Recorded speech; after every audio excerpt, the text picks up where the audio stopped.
رشتے کون کون سے بناتے ہو؟ کوئی کالج کا دوست ہے، بولا تو میرا بھائی میں تیرا بھائی، اس کو نبھانے کے لیے بہت قربانی دو گے، ہے نا؟ کسی لڑکی کو دوست بنا لیا، اس کو نبھانے کے لیے بہت قربانی دو گے، ٹھیک؟ یہ رشتے کس نے بنایا؟ آپ نے۔ اور سگا بھائی، عید کے دن اس کے یہاں کپڑے بھی نہیں بنے، اس کا کوئی پرسان حال ہے؟ ماں پھٹے پرانے کپڑے پہ پریشان ہے، جس سے تم نے رشتہ بنایا تھا وہ آوارہ لڑکی، اس کو تو موبائل بھی گفٹ کر رہے ہو، اسے تو عید میں کپڑے بھی دے رہے ہو، اس کو تو مسکے بھی لگا رہے ہو، اور وہ ماں جس کے بطن سے پیدا ہوئے اس کے لیے کیا کیا؟ کسی بہت بڑے مفکر نے بہت خوبصورت بات کہی تھی کہ جو رشتے تو بناتا ہے اس کو نبھاتا ہے، جو رشتے اللہ نے بنائے اس کو کیوں نہیں نبھاتا؟ دیکھ لو ماں کے ساتھ کیا رشتہ ہے، بھائیوں کے ساتھ کیا رشتہ ہے، دوستوں کے ساتھ کیا رشتہ ہے، خالاؤں کے ساتھ کیا رشتہ ہے، ماموں کے ساتھ کیا۔ میں تو کہتا ہوں جو ماں باپ کی قدر نہیں کرتے وہ خالہ ماموں کی کیا قدر کریں گے؟ ایک مرتبہ حضرت عبداللہ ابن عمر کو کسی نے دیکھا کہ عبداللہ ابن عمر نے ایک دیہاتی بوڑھے کو اپنی سواری میں بٹھا لیا، اور عبداللہ ابن عمر تھے بہت بڑے آدمی، اتنے بڑے آدمی تھے، صحابہ میں مفتی اور فقی تھے وہ عبداللہ ابن عمر رضی اللہ تعالی، صحابہ میں مفتی اور فقی تھے، اپنی سواری پر بٹھا لیا۔ تو کسی نے کہا ابن عمر یہ دیہاتی سر پہ کپڑا باندھا ہوا، اس کے جبے اور کپڑے سے تو پسینہ بہ رہا ہے، ٹپک رہا ہے، آپ نے بٹھا لیا؟ کہا میں یہ سب نہیں دیکھتا۔ کہا کیوں؟ کہا یہ میرے ابا فاروق اعظم کا دوست تھا، اور اگر باپ کی روح خوش کرنا ہے تو باپ نے جن جن کو چاہا ان کو چاہنے سے باپ کی روح خوش ہوتی ہے دنیا سے یعنی سوچو، باپ کا بھائی نہیں ہے، باپ کا باپ دادا نہیں ہے، باپ کا رشتہ دار نہیں ہے، صرف بھی میرے بابا سے اس دیہاتی کی دوستی تھی، اب بابا دنیا سے چلے گئے تو بابا کے دوستوں کو اس لیے رسپیکٹ کر رہا ہوں تاکہ میرے بابا کا دل قبر میں خوش ہو جائے۔ یہ ہے۔ اب بتاؤ جو مذہب باپ کے دوستوں کی اتنی عزت سکھاتا ہو وہ مذہب باپ داداؤں کی کتنی عزت سکھاتا ہوگا، وہ مذہب چچا تایا کی کتنی عزت سکھاتا۔ آپ کو پتا ہے، آئیے اس اینگل سے ایک بات سن لے اب آپ، مولائے کائنات، ساری کائنات جس کی تعظیم کرے، جو سارے مومنین کا مولا ہے، حضور نے فرمایا من کنت مولاہ فہذا علی مولا، جس کا میں محبوب ہوں علی ان سب کا محبوب ہے۔ رسول اللہ کو جس نے محبوب مان لیا اس نے مولا علی کو محبوب مان لیا۔ جس کا میں محبوب ہوں، مولا کا معنی یہاں محبوب ہے، اور اس لیے محبوب میں کہہ رہا ہوں کیونکہ آگے کا حدیث کا ٹکڑا بالکل واضح کر رہا ہے کیا اللہم وَعَلِ مَنْ وَعْلَاهُ وَعَادِ مَنْ عَادَاهُ، اے اللہ جو علی سے محبت کرے تو اس سے محبت کر، اور جو علی سے دشمنی کرے تو اس کو اپنا دشمن بنا لے۔ واضح ہو گیا؟ آگے حدیث کا ٹکڑا بالکل واضح کر رہا ہے یہاں محبوب، اور اگر محبوب مانا کر لو تو سارے جھگڑے بھی ختم ہو جاتے۔ کیوں؟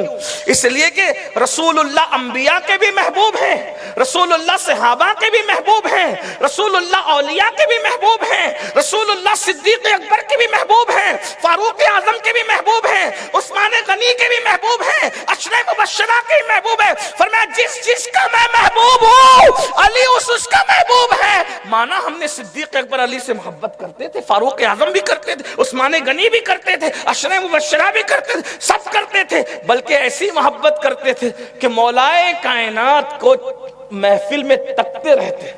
پوچھا صدیقہ بنت صدیق نے بابا محفل میں علی کو کیوں تکتے ہیں؟ تو کہا میں نے رسول اللہ سے سنا علی کو دیکھنا عبادت ہے۔ وہ علی خاتم ولایت علی، خاتم ولایت علی، قاسم ولایت علی، قسیم جنت و جہنم علی، ساقی حوض کوثر علی، سید الابرار علی، قاتل کفار علی، فاتح خیبر علی، فاتح حنین علی، بدر میں پہلا جانے والا علی، احد کے میدان میں پہلے جانے والا علی، اللہ اکبر، اخی رسول علی، زوج بطول علی، ابو الحسنین علی، باب مدینۃ العلم علی، ابو الائمہ علی، رسول اللہ کا بھائی علی۔ رسول اللہ نے فرمایا کہ علی وانا من کا، تو مجھ سے ہے میں تجھ سے ہوں، وہ علی مرتضیٰ حضرت عباس کے ہاتھ چومتے ہیں، اور ہاتھ چوم کر کبھی پیر چومتے ہیں، تو کسی نے دیکھ کر کہا علی عباس کے ہاتھ پیر چومتے ہو؟ حالانکہ روحانی مرتبے کے اعتبار سے مولائے کائنات کا مرتبہ افضل ہے، حضرت روحانیت کے تھے، عقیدے کے اعتبار، مذہب کے تھے، لیکن مولا علی ہاتھ چوم رہے، کس کے؟ حضرت عباس کے۔ تم عباس کے ہاتھ چومتے ہو، کبھی پیر بھی چومتے ہو؟ ہاں، کیوں؟ کہا یہ میرا چچا ہے، اور چچا کا مرتبہ باپ کے برابر ہوتا ہے۔ غور فرمائیں، غور کریں، مولا علی چچا کے غور کریں، ہاتھ چوم رہے، چچا کہاں ہے؟ آپ کے چچا جان کے ساتھ آپ کا سلوک کیا ہے؟ کہاں ہے؟ رشتے توڑ بیٹھے ہو اور سوچتے ہو صرف نماز پڑھ کے جنت میں جائیں گے۔ سب کی توجہ تسبیح مصلی کی طرف صرف ہے، حالانکہ وہ بھی صحیح نہیں ہے۔ 5% لوگ بھی نماز نہیں پڑھتے، بابا نے بھی کہا، بھائی جان کہہ رہے تھے 5% بھی نہیں پڑھتے، 95% بے نمازی ہے، لیکن 5% جو پڑھتے بھی ہیں نا، ان کا بھی یہ حال ہے، اگر رشتے توڑ دیا ہے، آقا فرماتے ہیں تیری نماز ہی قبول نہیں۔ بہنیں بیٹھی ہوئی ہے، چھوٹی چھوٹی بات پہ رشتے توڑتے ہیں، اللہ کے رسول علیہ السلام فرماتے ہیں تم بندوں سے رشتہ توڑتے ہو، اللہ تم سے اپنی رحمت کا رشتہ توڑتا۔ اور یہ رشتے بہت قیمتی، اللہ نے بنا کے بھیجے، یہ رشتے بہت قیمتی ہے، رشتے بہت قیمتی ہے۔ حدیث پاک میں آتا ہے عرش پر جھومر کی طرح لٹکتے ہیں یہ رشتے، اور رشتے دعا کرتے ہیں اللہ جو ہمیں جوڑے تو اس کو جوڑنا، جو ہمیں توڑے تو اس کو توڑنا۔ اور آپ کو پتہ ہے آج لمبی عمر کون نہیں چاہتا؟ سب لمبی عمر چاہتے ہیں، لیکن عمر گھٹ گئی، توجہ ہے، عمر گھٹ گئی۔ 40 سال میں گھٹنے کا مریض ہوتا ہے، کمر کا مریض ہوتا ہے 50-55 سال میں چلا جاتا ہے۔ سب کو لمبی عمر چاہیے، آسان نسخہ ہے، ایک دم آسان، اس سے آسان کیا؟ اللہ کے رسول علیہ السلام فرماتے ہیں اگر مالدار بننا چاہتے ہو اور لمبی عمر چاہتے ہو تو رشتہ داروں کے ساتھ حسن سلوک کیا۔ فقیہ ابو اللہ سمرقندی حدیث لکھتے ہیں اللہ کے رسول علیہ السلام فرماتے ہیں کسی کی زندگی صرف 3 سال بچی ہوتی، صرف 3 سال زندگی بچی ہوتی ہے، اچانک وہ 3 سال کی زندگی اللہ 30 میں تبدیل کر دیتا ہے۔ تو صحابہ نے کہا یا رسول اللہ 3 سال کی عمر 30 سال میں کیسے چلی جاتی ہے؟ فرمایا اپنے رشتہ داروں کے ساتھ حسن سلوک کرنے کی برکت سے، رشتہ داروں کے ساتھ حسن سلوک کرنے کی برکت سے 3 سال کی زندگی 30 میں چلی جاتی ہے۔ پھر آقا فرماتے ہیں کسی کی زندگی 30 سال بچی ہوتی ہے اور اچانک وہ 3 دن میں تبدیل ہو جاتی ہے، یعنی عمر کٹ جاتی ہے۔ صحابہ کرام نے کہا یا رسول اللہ وجہ 30 سال 3 دن کیسے ہو جاتے ہیں؟ فرمایا رشتہ داروں کے ساتھ رشتہ کاٹنے کی وجہ سے، بدسلوکی کرنے کی وجہ سے اللہ 30 سال کو 3 دن میں تبدیل فرما دیتا ہے۔ عمر لمبی چاہتے ہو تو رشتہ داروں کے ساتھ اس نے سلوک۔ یہاں آ کر کے لوگ ہمیں سمجھاتے وہ اچھا سلوک نہیں کرتا نا حضرت، میں نے کہا وہ نہیں کرتا تو تو کر، اس لیے کہ وہ بھی اچھا کرے تو بھی اچھا کرے، یہ تو برابری ہو گئی۔ حسن سلوک کس کو کہتے ہیں؟ حسن سلوک کس کو کہتے ہیں؟ حسن سلوک کس کو کہتے ہیں؟ وہ کاٹا بوتا رہے اور تو اس کے لیے دعائیں کرتا رہے۔ یہ منزل آسان نہیں ہے، یہاں پہنچ کر کے بڑے بڑوں کو ناکام دیکھا گیا۔ یاد رکھنا کوئی تمہیں گالی دے پھر تم مسکراؤ، یہ حوصلہ بہت بڑے لوگوں کا ہوتا ہے۔ اور یہ بھی بات کہہ دوں خواجہ نصیر الدین چراغ دہلوی ہمارے مرشد سرکار نصیر ملت و دین نصیر الدین چراغ دہلوی جانتے کون ہے؟ پوری دنیا یہ جانتی تھی امیر خسرو سے بہت پیار ہے، بہت پیار ہے، بہت پیار ہے۔ جانشین کون بنے گا محبوب الہی کا؟ سب کہتے تھے امیر خسرو، امیر خسرو، امیر خسرو۔ لوگوں کو خلافتیں ملتی تھی امیر خسرو کی تائید پر، حمایت پر، لوگوں کی غلطیاں معاف ہوتی تھی امیر خسرو پر، اور سب دنیا جان گئی تھی محبوب الہی کا جانشین کون؟ کا امیر خسرو، کیونکہ محبوب اتنا ہے کہ کہتے تھے محبوب الہی کہ اگر ایک قبر میں 2 کو دفن کرنے کی اجازت شریعت دیتی تو میں میں وصیت کر جاتا کہ میری قبر میں میرے خسرو کو دفن کر دینا۔ فرمایا مرید ہونا سیکھنا ہے تو خسرو سے سیکھو، خسرو خسرو ہے۔ بلکہ یہ کہہ دوں اللہ اکبر، حضرت امیر خسرو کے بعد آپ نے بتایا ہے کہ پیر سے محبت کیسی کرنی چاہیے، ایک الگ سا عنوان ہے، ابھی میں وہ نہیں چھیڑتا، لیکن ساری دنیا یہ جانتی تھی۔ اللہ اکبر، میں اگر تنہائی میں کوئی بات کر سکتا ہے امیر خسرو، رات رات بھر ساتھ بیٹھ سکتا ہے امیر خسرو، جب سب چپ ہوں کوئی بول سکتا ہے امیر خسرو، اور حضرت محبوب الہی کی جملے پر کوئی جملہ بڑھا سکتا امیر خسرو۔ ایک مرتبہ سرکار محبوب الہی دو پلی ٹوپی پہنے ہوئے تھے اور محبوبانہ ادا کی وجہ سے وہ کوئی ترچی ہو گئی تھی، ترچی ٹوپی کو فارسی زبان میں کج کلاہی کہتے ہیں۔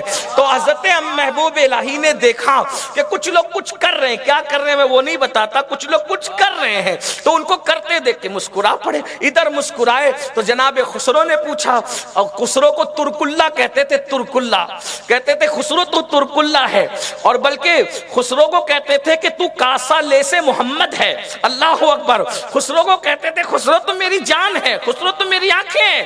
اللہ اکبر، قیامت کے دن اللہ پوچھے گا نظام الدین میرے لیے کیا لایا ہے، تو میں اسی ترک اللہ خسرو کو پیش کر دوں گا کہ اس کے دل میں جو سوز ہے، خسرو کے دل میں جو سوز ہے۔ ابھی چند دن پہلے حضرت کا عرس گزر، سرکار امیر خسرو کا فقیر کی حاضری ہوئی، اور حضرت امیر خسرو کے عرس میں فقیر ہی کو کچھ سبق سنانے کا شرف حاصل۔